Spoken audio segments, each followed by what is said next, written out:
क्या पाकिस्तान ने मुस्लिम देशों को परमाणु हथियार बेचने की प्लानिंग शुरू कर दी है? क्या पाकिस्तान परमाणु हथियारों का बाजारीकरण कर रहा है? क्या परमाणु हथियार इस्लामिक देशों को बेचने या उनके साथ संधि करने का फैसला खतरनाक नहीं है? और क्या पाकिस्तान विश्व का शक्ति संतुलन बिगाड़ रहा है? यह सवाल पाकिस्तान की एक नई चालबाजी से जुड़ा हुआ है। नमस्कार, आप देख रहे हैं बात साफ है। मैं हूं आपके साथ विवेक शांडिल्य। तो चलिए आपको बताते हैं कि आखिरकार पूरा माजरा क्या है। सऊदी अरब और पाकिस्तान के बीच एक बेहद अहम समझौता हुआ है। नेटो स्टाइल के समझौते में इन दोनों देशों में से किसी पर हमले को दोनों देशों पर हमला माना जाएगा।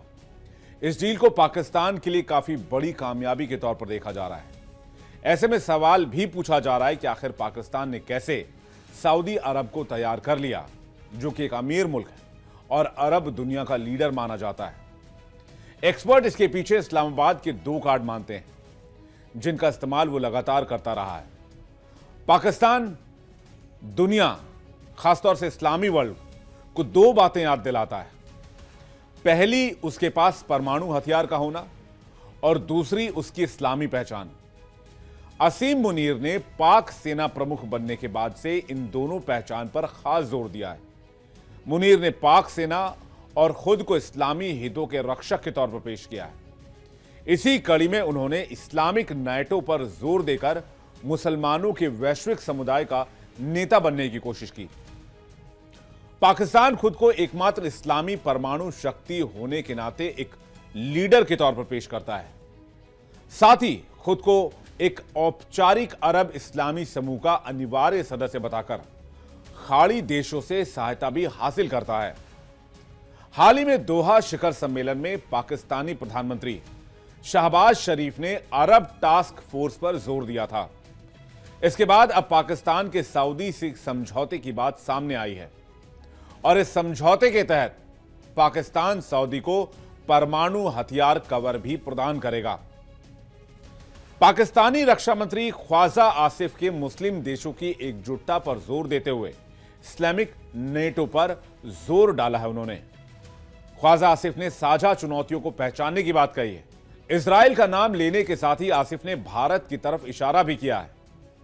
ऐसा कोई भी मंच अगर बनता है तो पाकिस्तान को भारत के खिलाफ इस्तेमाल के लिए बहुपक्षीय मंच मिल सकता है।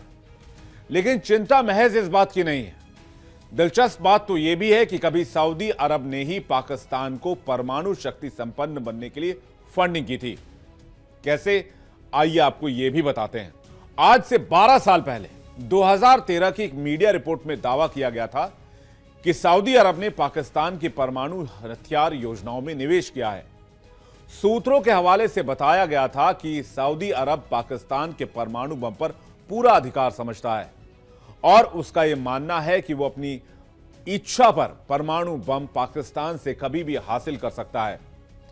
रिपोर्ट में नाटो के एक वरिष्ठ अधिकारी ने खुफिया रिपोर्ट के हवाले से बताया था कि सऊदी अरब के कहने पर पाकिस्तान में बनाए गए परमाणु हथियार आपूर्ति के लिए तैयार हुए।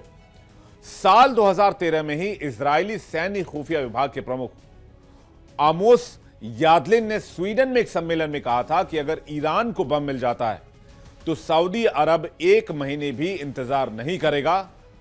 उन्होंने बम के लिए पहले ही पेमेंट कर दिया है।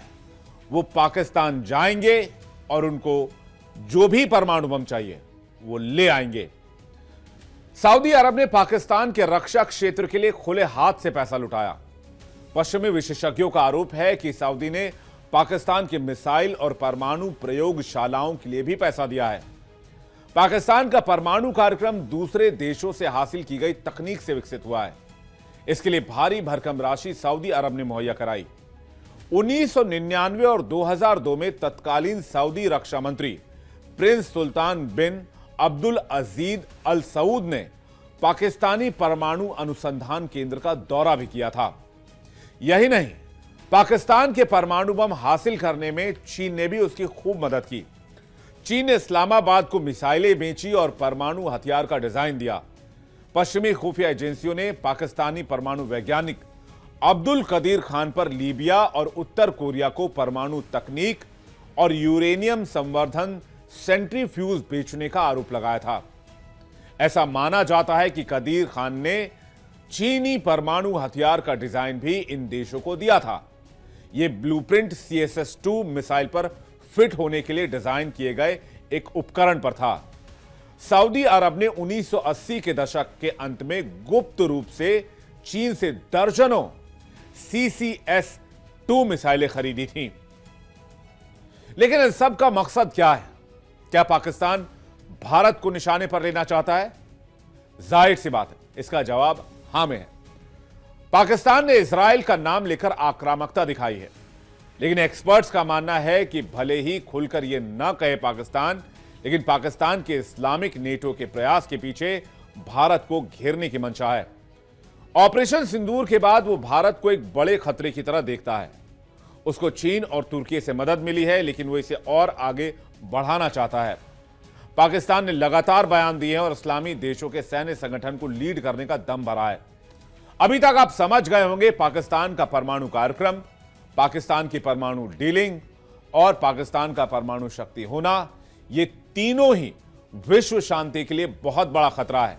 और जिस तरह से पाकिस्तान ने सऊदी अरब के साथ समझौता किया है, आने वाले दिनों में पाकिस्तान परमाणु पावर का चूरन कई और देशों को बेच सकता है, जो कि विश्व शांति के लिहाज से, पावर बैलेंस के लिहाज से, खासकर मिडिल ईस्ट में पावर की बैलेंस के लिहाज से न तो वेस्टर्न कंट्रीज के हित में है, न नेटो के हित में है, न यूरोपीय यूनियन के हित में है और न ही साउथ एशिया के हित में है। बात साफ है। में फिलहाल इतना ही। चलते हैं सीधे न्यूज रूम अपने सहयोगियों के पास और करते हैं इस पर विस्तार से चर्चा कि आखिर माजरा क्या है। शुक्रिया विवेक आपका। विवेक ने हमें बताया और समझाया कि किस तरह से ये जो डील हुई है पाकिस्तान और सऊदी अरब के बीच में, इसके मायने क्या है। नमस्कार, मैं हूं आशीष सिन्हा, न्यूज रूम में आपका स्वागत है और इसी विषय पर हम चर्चा करेंगे। हमारे साथ तीन खास सहयोगी भी हमारे साथ हैं। हमारे साथ विवेक हैं, हमारे साथ पलक हैं और हमारे साथ किरण है। लेकिन ये जो डील साइन हुई है, स्ट्रेटेजिकल म्यूचुअल डिफेंस एग्रीमेंट, इस डील को समझना बेहद जरूरी है। ये डील कहती क्या है? दरअसल पाकिस्तान और मिस्र की तरफ से अभी जो हालिया एक सम्मेलन हुआ था कतर में, जिसमें ये सारे मुस्लिम जो मुल्क हैं वो एक साथ एक जगह पर इकट्ठा हुए थे और कतर पर जो इजराइल के हमले थे, यानी एक जगह जो उसने हमला किया था दोहा में, जहां पर हमास का जो चीफ था वहां पर मौजूद था। हालांकि इस हमले में चीफ तो बच गया लेकिन उसका बेटा मारा गया था। इसकी निंदा भी की और मिस्र और पाकिस्तान की तरफ से ये सुझाव आया कि जिस तरह से यूरोपियन कंट्रीज में नेटो है, उसी तरह से हमें अपने आप को सुरक्षित रखने के लिए ऐसे ही एक संगठन की जरूरत है। हालांकि वो बात उस समय आई गई हो गई, लेकिन पाकिस्तान और सऊदी अरब के बीच में लंबे समय से इसको लेकर मंथन चल रहा था, डिफेंस डील को लेकर मंथन चल रहा था और फाइनली एक एग्रीमेंट पर उन लोगों ने साइन कर दिया।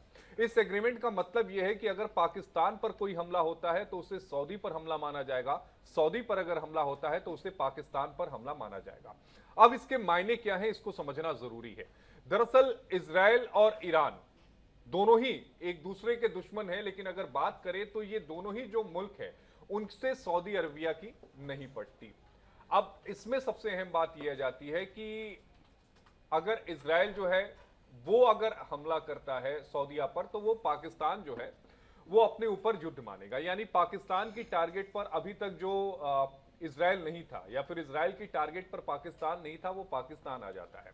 दरअसल इस बात को भी हम जानते हैं और समझते हैं कि जितने भी इस्लामिक कंट्रीज हैं, तकरीबन 52 इस्लामिक कंट्रीज है, उसमें से पाकिस्तान केवल एकमात्र ऐसी कंट्री है जिसके पास न्यूक्लियर वेपन है और बार बार आए दिन पाकिस्तान जो गीदड़ भभकी न्यूक्लियर हमले की जो है वो देता रहता है। इसमें आशीष एक जो क्वेश्चन मैं इस पे पूछना चाह रहा था आपसे, वो ये था कि क्या अब पाकिस्तान अपने परमाणु हथियार को भाड़े पे लगाएगा इस्लामिक राष्ट्रों के लिए? जैसे सऊदी के साथ उसने डील किया है कि इसमें परमाणु हथियार का भी इस्तेमाल करने के लिए फ्री रहेगा सऊदी के लिए, वो अपने परमाणु हथियार यूज कर सकता है। तो क्या ये एक पावर इम्बैलेंस क्रिएट नहीं करेगा? दूसरा, परमाणु हथियार को इस तरह से किसी के साथ डील करना कि हम आपके लिए परमाणु हथियार यूज करेंगे, क्या ये अगर खाड़ी देशों में इम्बैलेंस शुरू होता है तो ये बड़े युद्ध की तरफ नहीं जा सकता? और अब ये चचा चौधरी जो डोनाल्ड ट्रंप हैं, वो क्यों चुप है इसमें, अमेरिका क्यों खामोश है? नहीं, अब इस बात को समझिए कि पिछले 2 दिनों में अगर आप बयान को देखेंगे, एक बयान इशाक डार का था, विवेक आपको ध्यान में होगा, पाकिस्तान के उप प्रधानमंत्री हैं, जिन्होंने डोनाल्ड ट्रंप को खुली चुनौती दी और कहा कि भाई जो संघर्ष विराम की बार बार आप बात कर रहे हैं 40 से ज्यादा जो भारत और पाकिस्तान के बीच में हुआ, उसमें कोई भूमिका अमेरिका की थी ही नहीं। हालांकि उन्होंने इस बात को स्वीकार किया कि पाकिस्तान चाहता था कि अमेरिका इसमें आए, बीच में आए, लेकिन भारत की तरफ से साफ मना कर दिया गया था और द्विपक्षीय ये पूरा मामला था और भारत ने साफ कहा था कि तीसरे पक्ष को हम नहीं लेंगे। जाहिर तौर पर यह बात जो है ये नागवार गुजरी होगी अमेरिका को, डोनाल्ड ट्रंप को यह बात नागवार गुजरी होगी। दूसरी अहम जो भड़काने वाली बात थी वो पाकिस्तान के ही एक मंत्री हैं जिन्होंने ये बयान दिया कि इजराइल जो है वो अमेरिका को एक बड़े पैमाने पर रिश्वत देता है। ये बयान कल का था जिसमें उन्होंने कहा कि रिश्वत एक बड़े पैमाने पर देता है। तो इन दो बयानों के मायने समझिए। अभी हाल में ही शहबाज शरीफ एससीओ की समिट से आए हैं, चाइना के साथ वो समिट से आए हैं। जाहिर तौर पर इसमें कई सारे इन्वेस्ट की उन्होंने बात की होगी, पैसों की बात की होगी। दूसरी गल्फ कंट्रीज के साथ उनकी डील लगभग फाइनल होने वाली थी जब उनकी तरफ से ये बयान दिया गया। इसके एक और भी मायने हैं, वो मैं बताऊंगा। अब जो पैसे की जो जरूरत है वो सऊदी अरब से पाकिस्तान की काफी हद तक पूरी हो जाएगी। देखिए, इस बात को विवेक आप भी जानते हैं, मैं भी जानता हूं कि सऊदी अरब के पास इक्विपमेंट्स नहीं है लड़ने के लिए, लेकिन सऊदी अरब के पास एकमात्र जरिया है, वो है पैसा, और पैसा इफरात है और पाकिस्तान जानता है कि इन पैसों का इस्तेमाल कैसे करना है। दूसरी अहम बात कि पाकिस्तान के भीतर ही विद्रोह होना शुरू हो गया है। पाकिस्तान के जो नेता हैं वो खुलकर अमेरिका के खिलाफ आ रहे हैं। भले ही 25 सितंबर को शहबाज शरीफ और मुनीर जो हैं वो डोनाल्ड ट्रंप के साथ मिलने से जाएं, लेकिन इन सबके बीच में एक पेच फंसता है, वो पेच फंसता है हमारा मुल्क। ये वाकई चिंता का विषय है जिस तरह से सऊदी अरब के साथ पाकिस्तान ने एग्रीमेंट साइन किया है। हालांकि सऊदी की तरफ से एक बयान आया जिसमें उन्होंने कहा कि हमने किसी का देश का नाम नहीं लिया कि अगर उस देश के साथ पाकिस्तान का युद्ध होता है तो हम उसमें दखल देंगे या नहीं देंगे, लेकिन आप ये तय मान के चलिए कि जो एग्रीमेंट है उसके मुताबिक क्या परमाणु हथियार को लेकर इस तरह से डील करना एक गलत परिपाटी नहीं? ये जाहिर तौर पर एक गलत परिपाटी है, लेकिन जिस एटॉमिक संधि पर इन लोगों ने हस्ताक्षर किए हैं उस एटॉमिक संधि को भी देखना पड़ेगा कि क्या आप दूसरे मुल्क को की रक्षा के लिए अपने परमाणु हथियारों का। इसमें ध्यान देने वाली बात यह है कि पाकिस्तान जो है वो एनपीटी में भी नहीं है और पाकिस्तान जो है वो नो फर्स्ट यूज वाली पॉलिसी में भी नहीं है। बिल्कुल नहीं है पाकिस्तान, तो वो डेंजरस है। कल को बिल्कुल खतरनाक है। कल को ईरान को भी बोले, कल को बहरीन को बोले, कुवैत को बोले, कल को जितने खाड़ी देश हैं 22-23 सबको बोल दे कि हम आपके लिए रेडी हैं। आप इस बात को समझिए ना कि ये महज एक शुरुआत है, ये कारवां चला है। एक मुसाफिर मिला है पाकिस्तान को।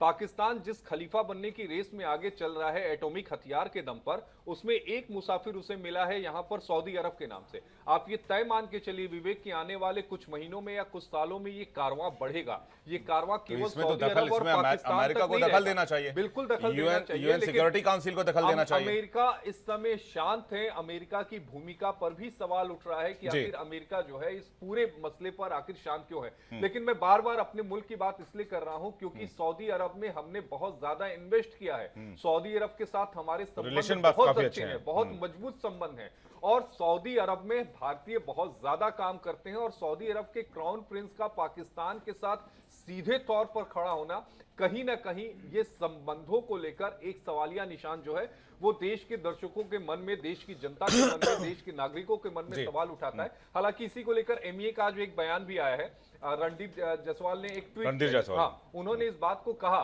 कि हम इस पूरे डील पर नजर बनाए हुए हैं और आने वाले संभव में हम उचित जो है उसके हिसाब से चीजों को आकलन करने के बाद हम आगे का साझा बयान जो है वो जारी करेंगे। बहरहाल लेकिन देखना यह होगा कि क्या ये न्यूक्लियर ब्लैकमेलिंग जो अभी तक पाकिस्तान केवल बयानों के जरिए कर रहा था, अब एग्रीमेंट के जरिए जो न्यूक्लियर ब्लैकमेलिंग शुरू हुई है, ये खतरनाक सभी मुल्कों के लिए है क्योंकि पाकिस्तान बेलगाम मुल्क है, उसके पास कुछ है नहीं खोने के लिए दूसरे मुल्कों के पास है। चाहे आप ईरान की भी बात कर लीजिए, ये संकट ईरान के लिए भी है क्योंकि ईरान एक शिया कंट्री है और ये दोनों जो कंट्री हैं, सऊदी अरब है या फिर पाकिस्तान है, ये एक सुन्नी कंट्री है। तो यहां भी कॉन्फ्लिक्ट जो है वो बढ़ने की उम्मीदें बहुत ज्यादा है। किरण, बिल्कुल। और आशीष की दो बातों को मैं यहाँ पर थोड़ा सा आगे बढ़ाना चाहूंगी। खासतौर से पहली बात ये कि भारत को इससे कितना डरना चाहिए, या भारत के लोग जो अगर चिंतित हो रहे हैं तो क्या होने की उनको इतनी आवश्यकता है। भारत और सऊदी अरब का देखिए रिश्ता बहुत, अगर हम बेहतरीन तौर पर भी ना देखें तो ऐसा भी नहीं है कि उनके बीच में कोई दुश्मनी है। और इससे पहले भी सऊदी अरब, एक जानकार का ये कहना है कि सऊदी अरब का पाकिस्तान के साथ जो है इस तरह से एक साझेदारी जो है वो होते रहती है चीजों पे। लेकिन पाकिस्तान के साथ भारत का युद्ध कई बार हुआ है, चाहे हम 71 की बात कर ले, 65 की बात कर ले, उससे पहले कि हम युद्ध की बात कर ले। कभी भी सऊदी अरब ने जो है यहाँ पर भले ही पैसे से जो है वो मदद की हो, कूटनीतिक तौर पर पाकिस्तान की मदद की हो, लेकिन कभी भी जो है सैन्य उपकरणों के जरिए जो है वो मदद कभी भी पाकिस्तान को उन्होंने नहीं की है। तो इस लिहाज से ये हम देख सकते हैं कि कहीं ना कहीं पैसे के ही जरिए जो है वो सऊदी अरब मदद कर सकता है, ना कि अपनी सेना को भेज करके या फिर किसी तरह से किसी मिसाइल का जो है, जिस तरह से चाइना से लेकर के या तुर्की से लेकर के पाकिस्तान ने जो है भारत पर हमला किया था, वो सऊदी अरब से उनको मिलने से रहा। तो ऐसे में डर की थोड़ी सी संभावना यहाँ पर कम हो जाती है। अब ऐसे में अमेरिका का जिक्र लगातार आ रहा है। मुझे लग रहा है कि आशीष देखिए, अमेरिका ज्यादा इंटरफेयर अभी इस वजह से भी नहीं, क्योंकि कई चारों तरफ अगर हम चारों खाने देखें तो चित होता हुआ डोनाल्ड ट्रंप जो है वो दिखाई भी दिए हैं। क्योंकि ना सीज फायर की बात हम मान रहे हैं, भारत भी नहीं मान रहा है, ना ही इधर पे रशिया जो है और यूक्रेन जो है वो युद्ध रोकने के लिए तैयार है। एससीओ से एक अलग जो है तस्वीर सामने आती है, चाइना आंख दिखा रहा है यहाँ पर। इसलिए मुझे लग रहा है कि अभी फिलहाल सऊदी अरब और पाकिस्तान को लेकर के थोड़ा सा बैकफुट पर डोनाल्ड ट्रंप जो है वो दिखाई दे रहे हैं, ताकि बेहतर इधर से अपने रिश्ते कर ले, फिर उसके बाद जो है इधर इन्वॉल्व हो। ऐसे में इजराइल के साथ सऊदी अरब की जो एक तलखी दिखती है, उसको लेकर के डोनाल्ड ट्रंप चाहते थे कि बेहतर रिश्ते हो जाए, जो है स्थिति जो खराब हो रही है वो ठीक हो जाए। लेकिन संभवतः यही एक बहुत बड़ी वजह है कि दोहा में जो हमला हुआ उसके बाद ही ये जो है डील अभी पाकिस्तान की तरफ से किया है। पाकिस्तान न्यूक्लियर को लेकर के ही एक डील कर सकता है, या फिर अपनी सरजमी को दे सकता है यहाँ पर सऊदी अरब को इस्तेमाल करने को लेकर, इन्वेस्टमेंट को लेकर के।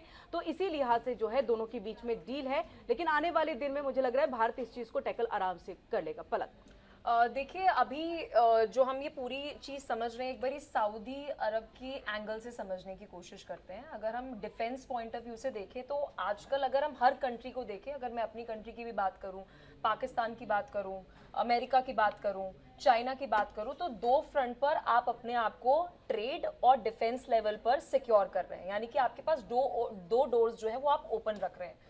अगर हम चाइना के साथ भी बात कर रहे हैं तो हम अमेरिका के साथ भी बात कर रहे हैं। तो मतलब डिप्लोमेसी जो है इस वक्त हम देख रहे हैं हर एक कंट्री की बहुत कॉम्प्लेक्स हो गई है। अब सऊदी अरब की बात करते हैं। देखिए हाल ही में जैसे किरण और आशीष ने जिक्र किया कि जो इजराइल के साथ टेंशन्स हुई, अटैक की बात करें, फिर उसके बाद अपने ऑप्शंस को ओपन रखना, यानी कि लगातार हमने देखा सऊदी अरब की अमेरिका के साथ अच्छी नज़दीकियां, अच्छे रिलेशंस हैं। बहुत बार हम देखा कि ट्रंप ने जो है मुलाकात की, बाइडेन के टेन्योर में भी हमने देखा कि सब बहुत जो है वेल चल रहा था। लेकिन इजराइल के जो रिश्ते हैं, सबको पता है, जग जाहिर है कि अमेरिका जो है वो वहाँ पर पूरी वॉर जो है वो किस तरीके से कंट्रोल कर रहा है। अब सेकेंड ऑप्शन जो है वो हर एक कंट्री जो है वो रखना चाहती है।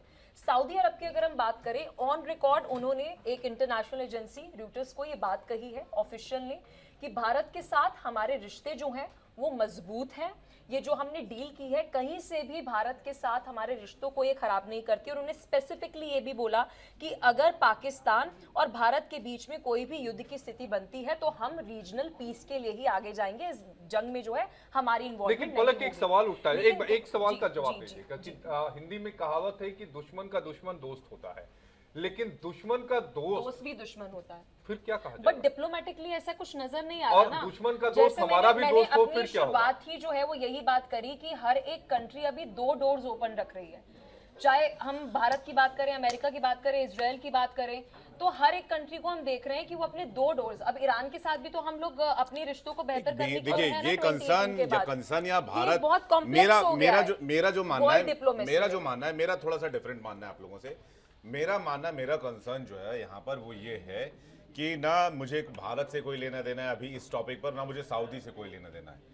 मुझे लेना देना है फिलहाल पाकिस्तान से। पाकिस्तान चूंकि अपना पड़ोसी देश है और एक न्यूक्लियर पावर्ड स्टेट है, इसलिए मेरा लेना देना पाकिस्तान से है। पहली बात, पाकिस्तान के हाथ में न्यूक्लियर वेपन होना, मैं इसके खिलाफ हूँ डे वन से, और मैं लगातार कहता रहा हूँ कि ये सेफ नहीं है पूरी दुनिया के लिए, क्योंकि पाकिस्तान में ऐसे ऐसे टेररिस्ट ऑर्गेनाइजेशन है जो वर्ल्ड वाइड फेमस है अपने टेररिस्ट एक्टिविटीज़ के लिए, चाहे वो जैश ए मोहम्मद हो, अलकायदा हो, चाहे वो लश्कर ए तैयबा हो और लश्कर ए झांगवी हो। 100 से ज़्यादा टेरर आउटफिट्स इंटरनेशनली वहाँ पर ऑपरेट हो रहे हैं, इंक्लूडिंग टीटीपी और तालिबान। तो वहां पहली बात तो वहां न्यूक्लियर वेपन होने ही नहीं चाहिए। और एक ऐसा मुल्क जो खुद टेररिस्ट ऑर्गेनाइजेशंस को हेल्प करता है, सपोर्ट करता है, ग्रो करता है, फाइनेंस करता है, वो दूसरे मुल्क को न्यूक्लियर पावर गारंटी दे रहा है, न्यूक्लियर हथियारों की गारंटी दे रहा है। और जैसा कि आशीष कह रहे थे, मैं इस बात से सहमत हूं कि आज उन्होंने सऊदी को दिया है, जो कतर पर हमला हुआ है तो उसके बाद से अरब देशों में बेचैनी बढ़ी है। अरब देशों में अगर मुस्लिम कंट्रीज की बात करें तो सिर्फ पाकिस्तान के पास न्यूक्लियर वेपन है। न्यूक्लियर वेपन को कमर्शियलाइज करना कहां तक जायज है और पूरी दुनिया इस पर खामोश क्यों है, इंक्लूडिंग अमेरिका। अमेरिका छोटी छोटी बातों पर नाक घुसाता है। उसने ईरान पर B-2 बॉम्बर से बम गिरवा दिए कि जो है यूरेनियम संवर्धित कर चुका है ईरान, इसलिए उसको रोकना बहुत जरूरी है। वो आज न्यूक्लियर बॉम्ब के कमर्शियलाइजेशन पर खामोश क्यों है? अगर आज आप बोल रहे हैं कि भाई हम सऊदी के लिए हम बम छोड़ने के लिए तैयार है, कल को आप बोलेंगे हम कुवैत के लिए तैयार है, परसों बोलेंगे बहरीन के लिए तैयार है, उसके बाद बोलेंगे हम सऊदी के लिए तैयार बोल दिया, उसके बाद बोलेंगे बाकी कंट्रीज के लिए भी तैयार है, सारे जो 51 मुस्लिम देश है सबके साथ खड़े हो जाएंगे। तो ये बहुत टेंशन का विषय है। कोई भी न्यूक्लियर जो एटमी पावर जो होता है वो वेपन ऑफ डेटरेंस माना जाता है। बिल्कुल तो विवेक, इसी में क्वेश्चन इसका आप कंटिन्यू commercialize- करिएगा, आप जी, इसी को बोलिए, कंटिन्यू please, करिएगा। thank you. इसी में एक क्वेश्चन है कि मुझे लगता नहीं है कि पाकिस्तान कभी भी इसका इस्तेमाल जो है वो करेगा, चाहे वो अपने लिए हो या किसी और देश के लिए हो, चाहे वहां डील ही क्यों नहीं हो रही है उनके, क्योंकि अब तक हमने देखा है इतने युद्ध में उसने सिर्फ धमकी दी है। मुझे लग रहा है इसी बार जो है वो पहली बार जो है वो धमकी देता हुआ, न्यूक्लियर पावर की देता हुआ दिखाई भी दिया है। और संभवतः ऐसे होगा नहीं, क्योंकि उसे पता है कि उसके ऊपर भी उसके जो पिताजी हैं अमेरिका, वो बैठे हुए हैं, वो रोक सकेंगे, चाहे वो डोनाल्ड ट्रंप उस वक्त में हो या फिर किसी और की सरकार क्यों ना हो। हालांकि लेकिन अमेरिका इससे से डर पहले जरूर मुझे है ध्यान में है पाकिस्तान कि को। 1999 में जब करगिल का युद्ध हुआ था तब उस समय अमेरिकी राष्ट्रपति थे बिल क्लिंटन। उनकी तरफ से भारतीय प्रधानमंत्री तत्कालीन अटल बिहारी वाजपेयी जी को एक फोन आया था वहां के ऑफिस से, और ये कहा गया था कि पाकिस्तान जो है एक बड़ा हमला भारत पर करने की योजना बना रहा है। दरअसल वो हमला न्यूक्लियर हथियार से हमला करने का था। तब अटल बिहारी वाजपेयी साहब की तरफ से एक बयान जारी किया गया अमेरिका को, और ये कहा गया कि अगर पाकिस्तान ये सोच भी रहा है तो अगले दिन का सूरज पाकिस्तान देख नहीं पाएगा, भले ही आधा हिंदुस्तान चला जाए, अगले दिन का सूरज पाकिस्तान देख नहीं पाएगा। तो पाकिस्तान की तरफ से कोशिशें बहुत पहले से जारी हैं, लेकिन पाकिस्तान इस बात को समझता है कि अगर उसने गलती से भी इसमें एक कदम आगे बढ़ा तो पूरा पाकिस्तान नक्शे से खत्म हो जाएगा। देखिए, अगर हिंदुस्तान न्यूक्लियर पावर नहीं होता तो न्यूक्लियर बम का इस्तेमाल हो गया होता। अब तक हो गया होता। आप मैं तय मान के आपको चलिए। दावे के साथ कह सकता हूं ये बात, अगर हिंदुस्तान के पास न्यूक्लियर बॉम्ब नहीं होता तो उन्होंने इस्तेमाल कर दिया होता, क्योंकि उनकी ब्रेन ऐसा ही है। उनकी घृणा देखिए ना आप। वहां के जनरल क्या कहते हैं कि ये बुत परस्त करने वाले लोग हैं, ये जो है कौम हमारी कौम से अलग हैं, ये लोग, ये हिंदू हैं, इनको मारना चाहिए, खुलेआम मंच पर कहते हैं। आज की तारीख में अगर पाकिस्तान, एक और बात मैं आपको बता, पाकिस्तान का साइज अगर भारत से डबल होता तो भी पाकिस्तान ने इस्तेमाल कर दिया होता। वो कहते हैं कि भाई हमारा कुछ हिस्सा बच जाएगा लेकिन भारत को साफ कर दो। ये सबसे टेंशन वाली बात है। दूसरी बात, जो बात आप लोगों के मद्देनजर रखना चाह रहा हूं, आखिर एक परमाणु बम का आपको कमर्शियलाइजेशन क्यों करना है? अगर कोई डील हुई होगी तो फ्री फोकट में हुई नहीं होगी। अगर आपको परमाणु बम का अम्ब्रेला पाकिस्तान दे रहा है तो वो कटोरा लेकर ही आया होगा कि हमारे कटोरे में इतनी रकम डाल दो, हम आपको परमाणु अम्ब्रेला दे देते हैं, हम आपके साथ डिफेंस डील साइन कर लेते हैं। कल को 51 देशों के साथ साइन कर लेंगे। तो इसका जो कमर्शियल एटम बम कोई कमर्शियलाइज कोई खुले मार्केट में बेचने के लिए थोड़ी है। पूरी दुनिया की नजर इसके ऊपर रहती है और पूरी दुनिया खामोश है। भाड़े पे रखा नहीं, हुआ है लेकिन अपना। यूएन सवाल तो ये भी होता है ना कि पाकिस्तान ने एनपीटी पे भले ही साइन ना किया हो, लेकिन सऊदी अरब ने एनपीटी पे साइन किया है। तो सऊदी अरब ने एनपीटी पे साइन किया, पाकिस्तान ने नहीं किया। सऊदी अरब के बिहार पे पाकिस्तान तो पटक नहीं सकता है। ये बड़ा सवाल। कल को वो इजराइल के ऊपर पटक दे, बोले हमारा सऊदी अरब के साथ डील है, कल को कतर के साथ वो डील कर रहे हैं। और यहाँ पर अरब देशों अमेरिका की में भूमिका होनी अमेरिका की चाहिए। भूमिका बहुत की स्ट्रांग होनी चाहिए, होनी क्योंकि अमेरिका इसलिए इंपॉर्टेंट है क्योंकि अमेरिका ने कतर को बचाने की कोशिश की होती या सेव किया होता, जो खाड़ी देशों से प्रोटेक्शन मनी आज तक लेता रहा है, गब्बर टैक्स जिसको कहते हैं, और वो कतर को सेव नहीं कर पाए। इनफैक्ट वो दलील देता है कि भाई मुझे तो पता ही नहीं था कतर पे हमला हो गया। इसलिए अरब देशों ने ये रुख किया और ये बहुत बड़े केओस की तरफ और ले यही जाएगा। वजह है कि अरब नाटो की तरफ भी हम आगे बढ़ रहे हैं। अरब नाटो की तरफ भी वो तो खैर भी बनता डिफरेंस हुआ मसला है। हाँ, पाकिस्तान को हाइप करना, पाकिस्तान के हाथ में पैसा देना, पाकिस्तान को प्रमोट करना, पाकिस्तान के साथ डिफेंस डील करना, ये साउथ एशिया के लिए और को मिडिल ईस्ट के लिए funding बहुत खतरनाक बात है जी। और किरण, सऊदी अरब का मुझे लग रहा है कि भरोसा जो है अमेरिका पर से उठ भी गया है जब ये हमला हुआ, और उसी के बाद ये डील यहाँ पर जो है चीजें हो रही हैं। लेकिन भारत के साथ मैं वापस से इसी पे आऊंगी कि भारत के साथ संबंध जो है सऊदी अरब जो है वो खराब तो नहीं करना चाहेगा, बिल्कुल भी। पहले भी नहीं किया है, अब भी नहीं करेगा और आने वाले टाइम में भी नहीं करेगा, क्योंकि उसे पता है कि जिस तरह से नहीं नहीं अगर देखिए, इसमें दुबई की भूमिका भी भूल जाइए। पाकिस्तान इस्लाम से चलता है। इस्लाम क्या कहता है? पूरी दुनिया में इस्लाम होना चाहिए। जो इस्लाम माने, जो शामिल हो जाओ ठीक है, वरना सबको साफ कर दो। और जनरल आसिम मुनीर क्या सोचते हैं? जनरल आसिम मुनीर का थॉट इसी थॉट पे प्रोसेस लेकिन होता हमने है। कभी नहीं सुना कि सऊदी अरब से इस तरह से कोई वाकया या सऊदी कोई अरब की तो बयान बात जो ही है नहीं या कर फिर रहा। दुबई से ऐसे कोई पाकिस्तान की बयान सोच की जो बात। चीजें बात आई नहीं पाकिस्तान कभी। की है। महज पाकिस्तान को छोड़ दीजिए, तो मुझे लग रहा है ऐसी बात करता हुआ कोई दिखाई नहीं दिया। तुर्की भी एक उसमें सम्मिलित हो सकता है। कई सारे देश हैं, क्या बात कर रहे हैं ईरान आप? भी ईरान ऐसा को ले ही लीजिए, सोच आप सकता है। तुर्की को ले लीजिए, आप पाकिस्तान को ले लीजिए, आप इराक को ले लीजिए, सीरिया को ले लीजिए, आप इसके अलावा यमन कई को ले अफ्रीकी लीजिए, देश हैं, ओमान को ले लीजिए। Extremist। आप हूतियों को ले लीजिए, आप कितने सारे आपके इस मुल्क में हैं। आप साउथ अफ्रीका में कई छोटे छोटे कंट्रीज हैं जो इस तरह की सोच रखते हैं, और ओपनली मंच पर बोलते हैं। ओपनली मंच पर बोलते हैं कि सबको खत्म कर दो, सबको मार दो, सबको खत्म, ये तुम्हारे जिहाद के लिए तुमको 72 हुर मिलेंगे। ये पाकिस्तान में खुलेआम ऐलान किया जाता है, इराक सीरिया में खुलेआम ऐलान पाकिस्तान की किया तो जाता है। सरजमी पे है ही, उनके तो मतलब कहें तो कि ये रग रग में ये गंभीर चीजें कंसर्न हैं। इसलिए है क्योंकि अगर एटॉमिक हथियारों का इस तरह से कमर्शियलाइजेशन होगा तो इसे पावर इम्बैलेंस बने। आज तक अमेरिका ने खाड़ी देशों को परमाणु हथियार क्यों नहीं बनाने दिए? यही ideology की इसी पावर इम्बैलेंस की और वजह से। इसराइल ने भी नहीं बनाने दिया। ऐसा नहीं हाँ, है वो तो कि अमेरिका इसराइल एक ही है। ऐसा नहीं है कि बनाने की कोशिश खाड़ी देशों ने नहीं की है। आपको 1970 का 74 का मेरे ख्याल से वो सन था जब इराक की तरफ से परमाणु हथियार बनाने की कोशिश की गई थी और इजराइल की तरफ से हमला कर दिया गया था। और उस पूरे, इसके अलावा सीरिया ने कोशिश की, सीरिया को भी पूरी तरीके से वहां पर एटॉमिक जो हथियार बनाने की कोशिश थी उसको तहस नहस कर दिया गया। और ईरान ईरान की की तरफ से recent जो हो कोशिश रहा है। किया गया, ईरान को भी तहस नहस कर लेकिन दिया। फिर ऐसे में आएंगे तो उत्तर कोरिया एग्जाम्पल है हमारे नहीं, सामने, ये क्योंकि इस वहां बात पर को एक या हमें दो समझना पहले थे, पड़ेगा। अब धीरे ये- धीरे वो बढ़ता चला ये जा रहा है। जिम्मेदार मुल्क नहीं है, ये इनकी तो- सोच जिहादी उत्तर है, कोरिया में तो आतंकवादी और इनकी ज्यादा सोच है। है। अगर इनके पास अगर Dictatorship। इस तरह के हथियार डिक्टेटरशिप और नहीं नहीं इसमें वो भी सोच बहुत भी ज्यादा है। is ऐसे में something वो तो different। कभी भी कुछ हमला कर Dictatorship सकते हैं, वो is तो कभी भी something न्यूक्लियर different। पावर दुश्मन टेक्नोलॉजी अमेरिका है। करता कहता है कि हाँ, मेरे mainly according अमेरिका चलो। है। वो मानवता किसी धर्म के हाँ। खिलाफ नहीं है। वो कहता है बस मेरे अकॉर्डिंग चलो। आप हाँ। ये नहीं कह रहा कि आप किसी और धर्म को मानते हो तो भाई खल्लास। और अमेरिका से दुश्मनी क्यों हुई? क्योंकि नॉर्थ कोरिया ने परमाणु बम बनाया, अमेरिका नहीं चाहता था परमाणु बम बनने से पावर लेकिन इम्बैलेंस जहाँ होता है। रूल्स है, नॉर्म्स कि है, आप जो किसी जिसके पर हमला लिए नहीं जो कर सकते, है वो आपकी सबके power लिए, is जिसने easy। साइन किया वो सबके लिए वो नॉर्म्स है, सबको मानना होगा। पाकिस्तान चाहे के लिए उसमें कौन उत्तर सा कोरिया norms? है, जो पाकिस्तान पाकिस्तान एक ने ऐसा नहीं मुल्क है साइन किया, जिसके लिए इंडिया ने कोई साइन नहीं norms किया, नहीं है। भारत ने भी साइन नहीं किया था, पाकिस्तान ने भी साइन नहीं किया। भारत ने नहीं एनपीटी साइन पे इसलिए साइन नहीं किया था NPT क्योंकि साइन नहीं किया है। हमने 78 में वो साइन हमने परमाणु टेस्ट हाँ, कर दिया हम था। तो हमारा भी टेस्ट इसमें करने नहीं पहले है, कर तो चुके हम थे। भी उस रूल्स के इसमें हम नहीं आते पहले हैं। कर चुके थे, लेकिन इसलिए हमने उत्तर कोरिया एनपीटी ने नहीं तो किया ना, ऐसे लेकिन में नो जिसके फर्स्ट पास यूज भी भारत हो। ने साइन किया हुआ है, आपको पता होगा। हाँ, ये चीज नो है। फर्स्ट यूज भारत ने साइन किया, हम पहला इस्तेमाल नहीं करेंगे। नहीं करेंगे। लेकिन पाकिस्तान का कौन सा दीन ईमान? पाकिस्तान के हथियार, मैं तो कह रहा हूं टीटीपी और तालिबान दुनिया की सबसे खतरनाक आतंकी संगठन है, वो वहां पर मौजूद है। आप कैसे परमाणु हथियारों को वहां सेफ मान सकते हो और दुनिया भर को और मुझे परमाणु लगता है हथियार कि की आने गारंटी वाले दे रहा है? समय में अगर स्थिति इसी तरह रही विवेक, तो बहुत कुछ बड़ा होने वाला है, मिडिल ईस्ट में बहुत खतरनाक हो जाएगा। बहुत खतरनाक हो जाएगा। और ये तय है कि आने वाले समय मिडिल जो ईस्ट है, पर अमेरिका का वो कंट्रोल सही- धीरे धीरे कमजोर हो रहा इसी है। वजह से। और अगर अमेरिका पीछे चला जाएगा तो कहीं ना कहीं फिर हो सकता है कि ये जो अशांति है वो मिडिल ईस्ट में बनी रह जाएगी। और आने वाले दिन में जो बात अभी आशीष ने और विवेक ने भी की है कि हो सकता है बहुत कुछ नहीं, बड़ा फिर हो ये जाए। मामला मिडिल ईस्ट वर्सेस इजराइल की तरफ बढ़ेगा। हो सकता है। और मुझे और लगता फिर है कि अब इजराइल- समय आ इजराइल गया है फिर कि US अमेरिका जाएगा। को इसमें दखल देना चाहिए, या फिर बिल्कुल जो देना दूसरे चाहिए। बड़े मुल्क हैं, चाहे रूस है, उनको भी बीच में आना चाहिए, ताकि इस तरह से जो न्यूक्लियर वेपन है उनके बाजारीकरण पर रोक लगे। वरना ये पूरी दुनिया के लिए खतरनाक है। यूरोपियन कंट्रीज ये सोचेंगी कि वो इस आग से बच जाएंगी, तो वो भी नहीं बच पाएंगे। पहले तो कोई वही भी चपेट में नहीं बच आएंगे। पाएंगे, सबसे ज्यादा वही चपेट में आएंगे। पहले इजराइल और उसके बाद बाकी जो वेस्टर्न कंट्रीज और यूरोपियन कंट्रीज है वो। बिल्कुल बिल्कुल। इस न्यूज रूम डिबेट में आज के लिए इतना ही। कल हम फिर आपके साथ हाजिर होंगे, आपके सामने एक नए विषय के साथ। बहुत शुक्रिया आपका। वक्त एक ब्रेक का हो गया।